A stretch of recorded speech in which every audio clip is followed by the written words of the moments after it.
Parshas Yisro, it should be Refuah Shlema Mordechai Eitan ben Sarah, who noticed a downcast man standing on the corner of her street.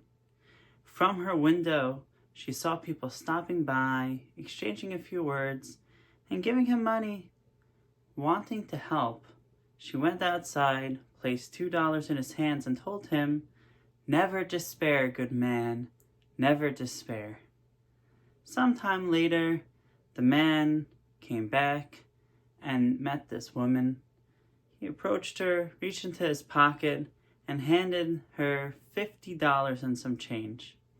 So astonished, she asked, "What does this mean?" So the man smiled and replied, "It means you're mighty lucky. Never despair came in at 25 to 1. Rabbi Berzon comments on this story by acknowledging that while gambling is discouraged in halacha, meshachich b'kuvia apostle edus, one who earns a livelihood through gambling is disqualified from being a witness, there is a certain gambling spirit that is present in many areas of life. Taking risks is part of human nature, whether starting a business, purchasing property, or even embarking on historic explorations like Columbus, setting sail to discover America. Each required a leap of faith, an element of risk. The same dynamic is found in our Avodas Hashem. Avram Avinu took a risk when he left his homeland to follow the divine command. Moshe Rabbeinu stepped away from the luxury of Egyptian royalty to fight for his people's freedom. And in this week's Parsha, Bnei Yisrael take the ultimate leap of faith as they stand at Har Sinai, about to receive the Aseret Dibros and the entire Torah, and they proclaim, Na'aseh v'nishma, we will do and we will listen. This was the greatest gamble in history. Klal Yisrael agreed to accept the Torah without yet knowing its full scope or all the mitzvos it entailed. They committed themselves to a lifelong covenant with Hashem, trusting in His wisdom and guidance. The author of the Kiddush Shulchan Aruch, in his Sefer on the Torah, Perion, asks, how was Yisro able to convert? There's a halacha that during the times of David HaMelech and the future days of Mashiach, we do not accept converts. The reason is that we are concerned that they are converting not out of a genuine commitment, but because of our nation's success. If so, how is Yisro permitted to convert after the great miracles of Yetzias Mitzrayim, Kriyas Yamsuf, and the War of Amalek? So Rav Gansfried explains, based off a Gemara in Yevamos. There it asks, how was Shlomo HaMelech allowed to convert Bas Paro? Even though during his time, conversion was not permitted. So how was Bas Paro allowed to convert?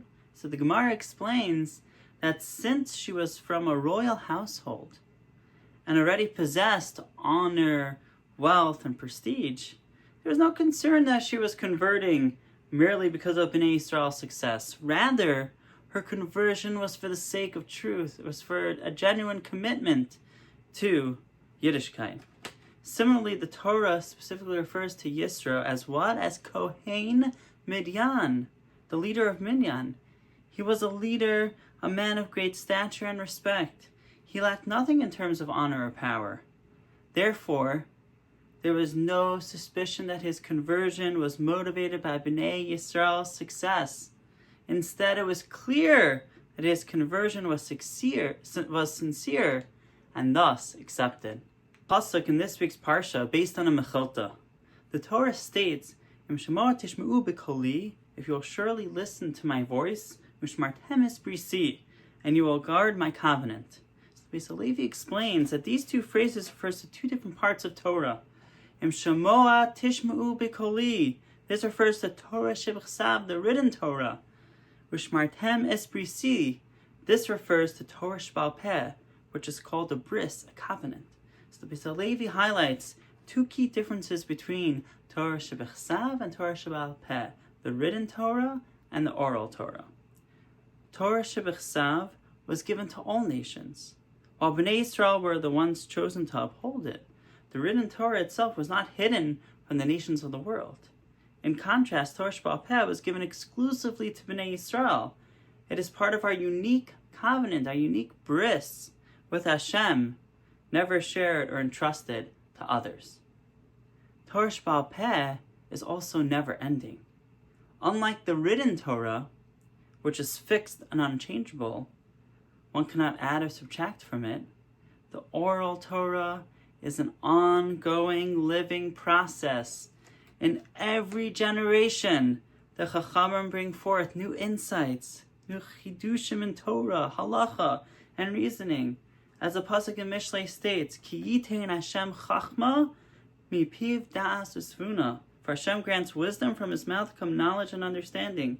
Hashem continuously adds chachma to those who learn and toil in Torah, forming the essence of his bris with us. It is through this constant engagement that Torah remains vibrant and applicable in all times. This concept gives us an added layer of depth to the famous declaration at Har Sinai. Naaseh v'nishma, we will do and we will listen. Naaseh, we will do, refers to Torah shebechsav, committing to perform all the mitzvahs explicitly written in the Torah.